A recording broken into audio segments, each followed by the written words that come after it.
more or less one and the same thing. About the food, I'm not going to explain too much. What I will say is that it is not vegan. At some point, the food is in the text. How I would like to do this, so this is a unpublished interview, and I would like to give everyone a copy, and APAS style, while you eat, we can take turns reading. So, and we can interrupt, and so you can pass this way and pass this way, and I think we have enough text. And you can also eat, so there's no like special moment where we read and don't eat, or you can stand, you can, however you feel. I didn't give you too much text. And then, after reading the text, again, me style, I would like you to continue the interview with one question. We can have clarification questions. If you think you're going to ask something but you're not sure, we can have this clarification question. But I would prefer that you give me the questions. There's pens here, and I have Google Notes, and there's more paper. And I have a website. It's called www.performingfood.com. If you will log on Performing Food from Wednesday on, you will see it's the first thing, the continuation of the interview with the answers to your questions. Okay? So we don't talk extensively today. I would prefer writing and so. Can I start reading? Yeah, so you can start. I know. And you can have, meanwhile, you can have any of the food. Edible, all of it. And I think there's... Gâteau en forme de pont. Yeah. So, Reporter. So, we are sitting here with Raresh Krajus, who is the self-proclaimed foodie and who uses food in what we should call maybe an unconventional way. Thank you, Raresh, for taking the time to answer some of these questions. As we all know how busy you are with your European EU office job and the A-class research project. Oh, thank you. How did you feel about food as a child? We ask this almost anyone. It's not specifically related to you. How did I feel about food as a child? I grew up in communist Eastern Europe, and to put it plainly, we did not always have food. It had to do with shortages in the supply chain of the 80s communist Romania, but it also had to do, and I understood this much later, it had to do with the fact that we were kind of poor, as both of my parents were workers. Back then, food was used as money sometimes, just like anything that there was a shortage of. And our family didn't have this currency. If you were a doctor or someone from the party nomenclature, you could very well trade with food, but we didn't have enough of it to feed ourselves, let alone have some special kinds of it. So food would prompt to you as a child that there is a political system, that there is something bigger out there. Just like television. What does it mean that we have this in a house that just airs 3 hours of political speeches? But I was a happy boy in a family of workers with their 3 children. I remember being upset about not having shoes, but I don't remember being unhappy about not having food. This is also just to say that these food shortages from my happy childhood are not fueling my obsession with food. They serve more as a memory about hunger experiences, sometimes because I am missing this experience right now. Do you always enjoy eating?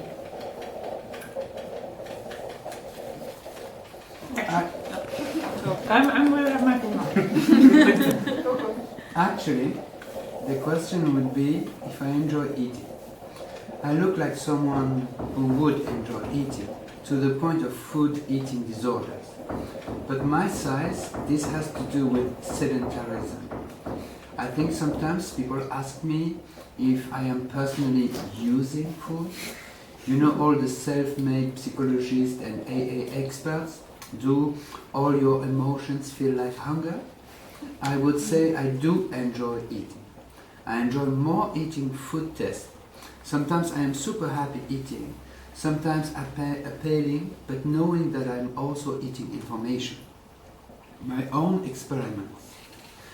But enjoyment would also have to do with that I have changed country last year, and before this I was working with small producers, and I had access to great produce. And now, when I understand to what is it that I have access to, I'm not very happy. I'll get the hang of it at some point. When did you start incorporating food as an issue in your work?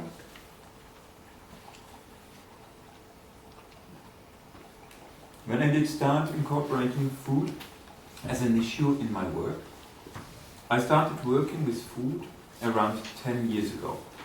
Here, it is worth making a mention. I don't consider myself an artist, and right now, the best way to frame what I am interested in would be to say that I'm investigating food as a creative medium. An engaged or activist creative medium. So I was not this artist working with various materials, and then at some point over breakfast I discovered food as a medium. About 10 years ago I was part of a team setting up a food and cultural festival, and moving food and cultural festival that moved every year to a new place and would learn and prompt a new region of Transylvania, the region where I'm born, and a region that makes for a very interesting investigation subject, as you will have regions that are most Romanian cuisine, some Hungarian, some Saxon, a few at the border of the Ukraine, and regions that are mixed of these. And you also have wine regions. So I've learned a great deal about food like this. And then, around late 2000s, that is when I first thought about food as a medium. Food as an extension of theatre. And I was very puzzled by the lack of research on this. I found an explanation about this divorce of food and theatre in Schechner, who said that food, unlike light and sound, cannot be switched on or switched off. Smell and taste tend to linger. Smell and taste tend to linger and to combine. So food was disconnected and pushed outside of the theatre.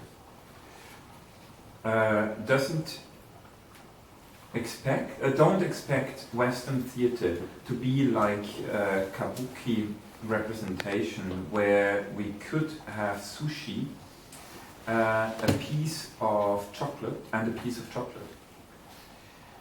Here to eat during a performance is big faux pas. And this is stupid, I thought, because food is such a great medium, and a big part of who we are.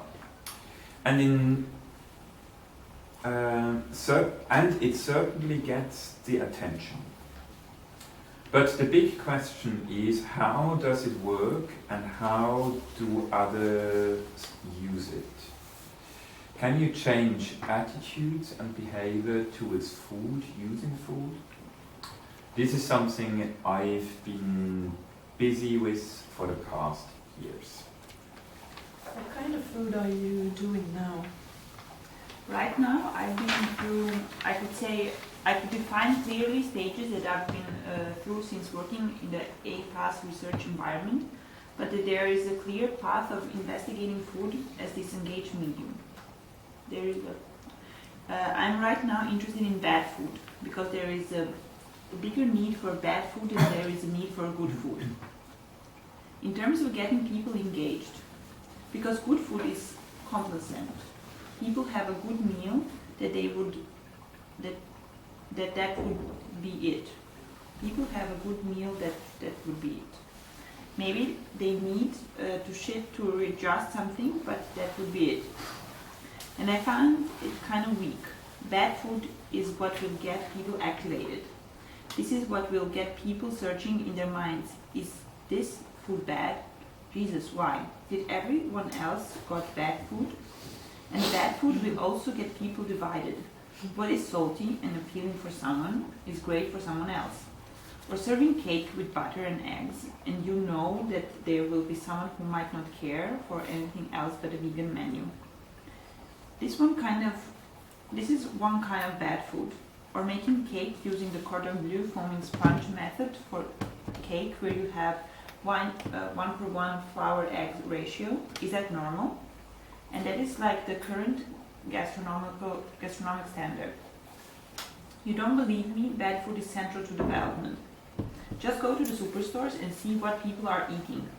Last year for a project I was making a point by saying that there is a hamburger that costs 98 cents and that with that money you could probably not even buy building material to match the volume or weight of a hamburger.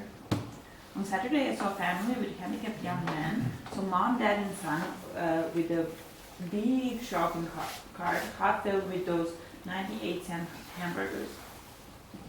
I know people must have thought I was staring at a disabled teenager, but I just wanted to scream at the kid for making the parents buy him this, at the parents for not challenging the kid at the store for providing them with these polyester hamburgers because that kid doesn't have a chance. When I started cooking in school, one of the things that we used to say with a friend of mine, chef, we used to say, well, it's not like we are going to serve puke on a sponge. Puke on a sponge was an epiphany of a bad food. The embodiment of how you quit your job as a chef.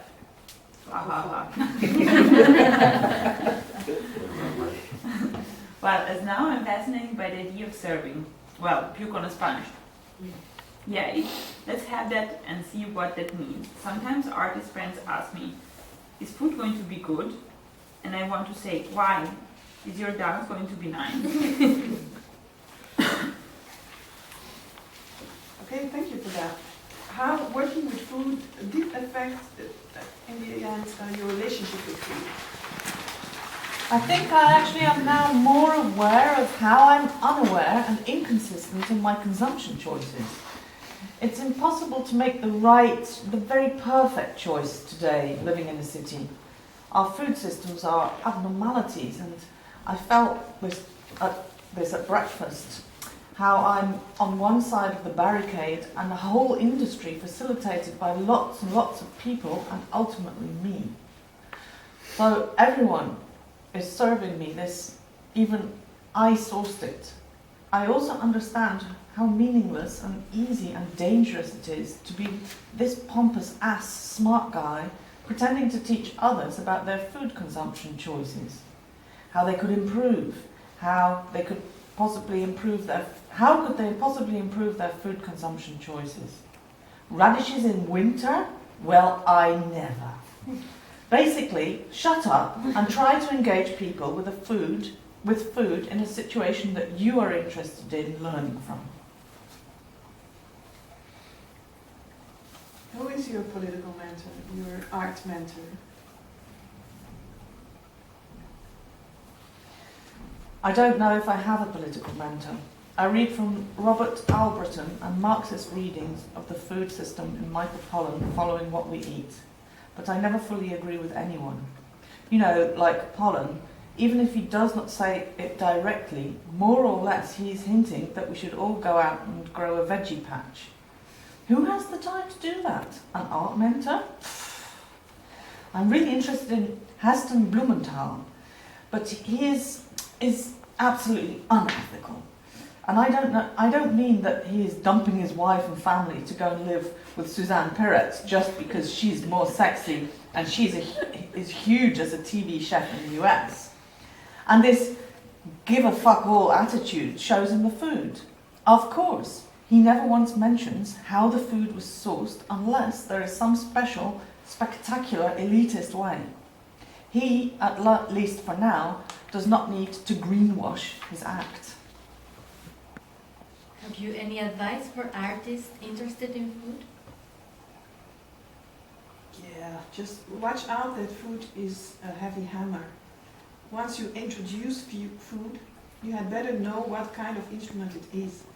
Food creates a big focus shift. Admit that food is very cultural specific and where you are going with it. Anything you'd like to add? No, not really. Thank you. No, thank you. So it's cucumber sponge. Finally, we know it after eating.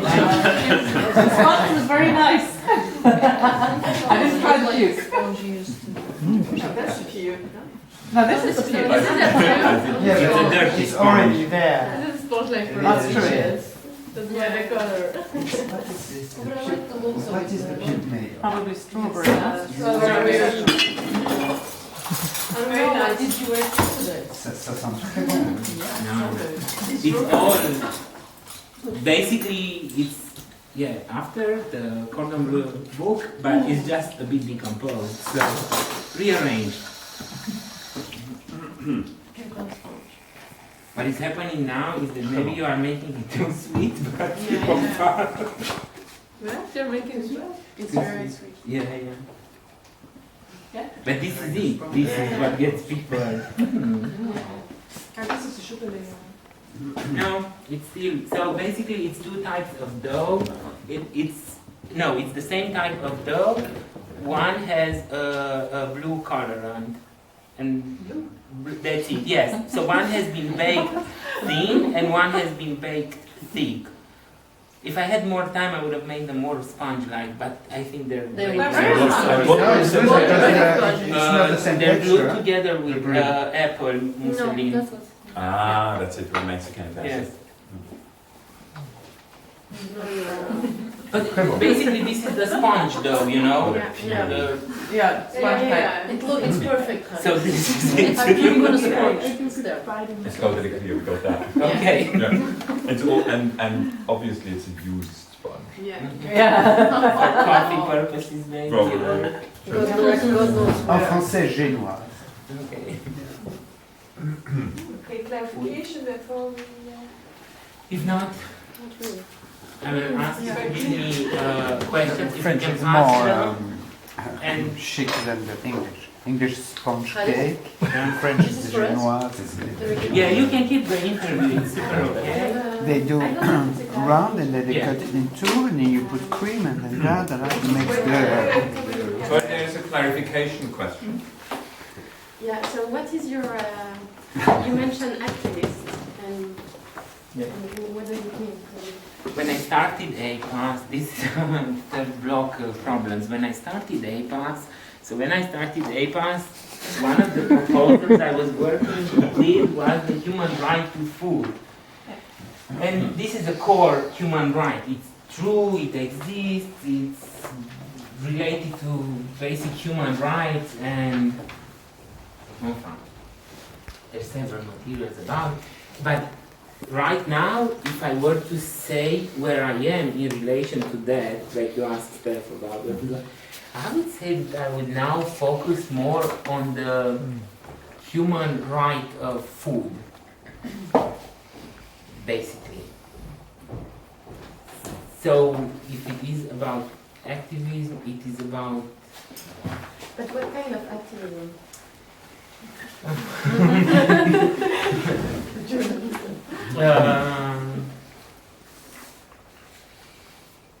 So it's a basically, I would say that the simple formula is a show and tell. You know, like I was doing with these hamburgers. I put them all in plastic bags individually. I took them out, I put them in plastic bags, and we were talking. All the parts deconstructed, Yeah. The lettuce in one bag, the bread is one bag, and the food. Let's look at it and let's decide if this is deemed for consumption, because I couldn't think of construction material that you could buy at this volume with 98 cents. Even polyester is more expensive. But still, this is sold and it's one of the top sellers at Lidl. Wow. So, yeah, and now this weekend I had this remembering of when I saw this family with the huge cart and with the kid who makes them buy him and they don't change, and the store that eventually sells. Something like this is going on in plain daylight. I don't know exactly what to do to reverse the situation, but what I can do is every now and then mention it and point out that I don't think it's normal, and I need to focus more, not so much on the message, but on the way that I do it.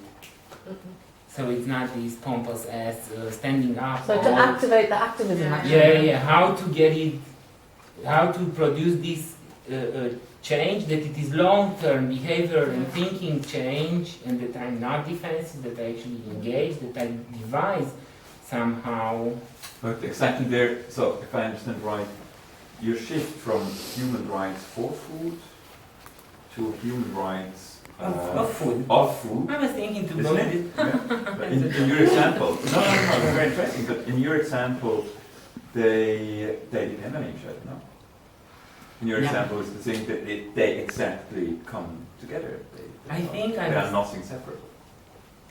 Yes, because I was thinking about these when we give all of these labels to food. You know, that this is a free-range chicken, and then when you find out what a free-range means, is very different than what you thought that it actually free means. You're like, where is the chicken? No, there's nothing like that. In reality, that means something else. So I was thinking, so how about if we get into this impossible situation where the food has human rights? Then for sure whatever you will end up eating is not going to be as harmful as this 98 cents polystyrene. Because the hamburger is not respected. No, but in the end with the hamburger we are not respected in our human right to food. Yeah. That's what Yeah.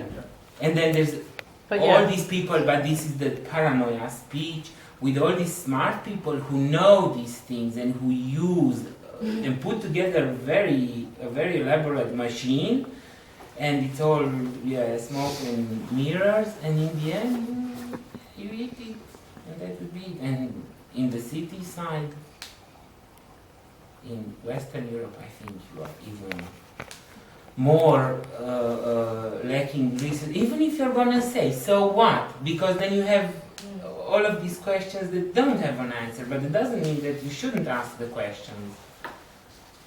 What is the function of the food and the aesthetics of the food? Is it an instrument? Is it a symptom? Is it an activation thing? What the relation between the discourse and especially the aesthetics of the food? In his work, you mean? Yeah. So now I was actually thinking of this idea, so how could you do actually sponge with puke, basically? If this is like the worst thing that you can say, I was thinking, so what should you do? Should I feel myself puking and then eating it off the sponge? How do we work this? Then I was thinking about the sponge cake. Then I was thinking about doing these 2 layers. So I was thinking about this idea that when I was little, what I thought was the worst kind of food is actually not the worst kind of food that you can serve. what we were taught in school. And some of my colleagues, I'm sure they're working for the industry in ways that I wouldn't want them to work. So puke on sponge is not the worst thing you could say. And you could, you could. And I'm thinking about these ways of bad food, which is good food, or nice looking food that is absolute crap. I was also working and talking with Pierre about this fear element on unsecurity, maybe these are genetically modified potatoes. Maybe not. But I know the recipe is very good, but the recipe doesn't help us very much now, does it? It's your grandmother's recipe, God bless, but if these are genetically modified potatoes, what does that mean for us? Because we're not sure, but I would say that this is one time when I try to make it look nice, I think. Because I'm usually yes. Oh, it took a bit of cutter work. But I think that the aesthetic plays a role of creating a distance more and more in what you do. With your first approach with ethics, for instance, the human rights, the first maybe layer, first phase you were in, and also the second phase, which is you find it not interesting anymore. This kind of moral or lecturing permanently the people, make them guilty about their food relation with food. And also the third, you're making fun of somebody, but you're also pointing another danger, which is the politically correct food is linked with exceptional food, so very expensive and also reserved for an elite who can pay for it. And I think the aesthetic now create question or create a distance and maybe an aesthetical space where we can, maybe it's more playful or more funny or tricky, like you say with the potato. So he's opening up to avoid this trap. La morale, l'élite, peut-être ça, maybe it plays this role. But also desire and food, that I desire what is beautiful, but which might be completely bad. But people want. Here you put an obstacle between my desire and something that's probably really nice tasting by making it look like something. It's quite, Yeah, because the industry is doing the exact opposite thing, so they are glamorizing this. There's all this concept of, now I'm reading a big study on porn food. It's like they really went for it. It's people of diverse discipline who come together, and you end up with this glorified piece of shit on a bread, Mm-hmm. And then there's people who are, I'm looking also of the mechanism, how can you take it off? And there's this guy who did the photographic study of what it looked in the commercial and what it looked when I got it on my plate.